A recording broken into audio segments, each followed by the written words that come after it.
Évangile de Jésus-Christ selon saint Luc, chapitre 14, versets 25 à 33. En ce temps-là, de grandes foules faisaient route avec Jésus.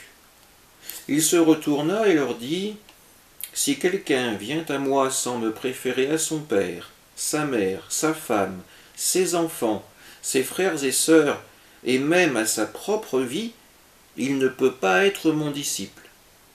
Celui qui ne porte pas sa croix pour marcher à ma suite ne peut pas être mon disciple.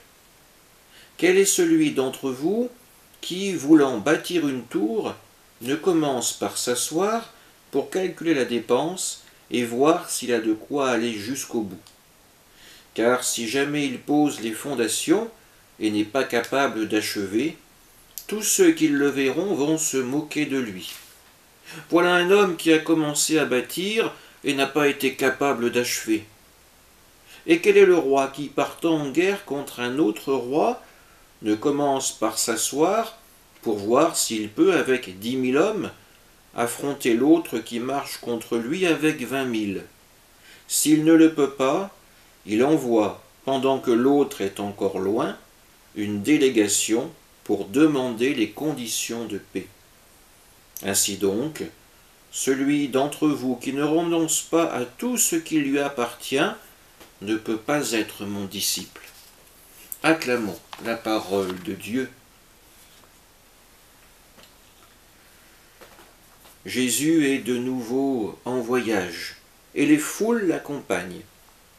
Alors il en profite pour les enseigner, et leur expliquer que pour être un véritable disciple, il y a des choses à prendre en compte.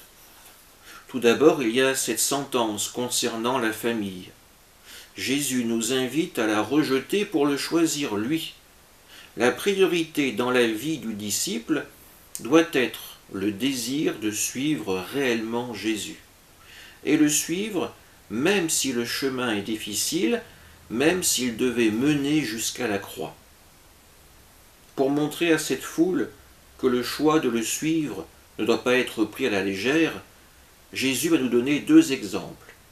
En premier, il nous montre cet homme qui désire bâtir une tour, et ensuite l'exemple de ce roi qui, avant de s'engager sur le chemin de la guerre, va faire le compte de ses forces. Dans les 2 cas, il est important de savoir si le projet entrepris pourra être mené à bien. Suivre Jésus expose. Suivre Jésus demande de tout abandonner. La seule richesse qui attend le disciple dans sa mission sera la parole de Dieu. Sommes-nous prêts à un tel sacrifice? Mettons-nous la parole de Dieu à une place si haute dans notre vie? Ou alors, sommes-nous encore en train de réfléchir pour voir si nous pourrons mener le projet à bien, comme le bâtisseur de tours ou le roi qui veut partir en guerre? La peur pourrait nous empêcher de nous décider, mais l'exemple du Christ est là pour nous réconforter. Lui qui est Dieu a tout sacrifié pour nous. Il s'est donné jusqu'à la mort. Devant un tel sacrifice, ouvrons notre cœur à la confiance en Dieu. Amen.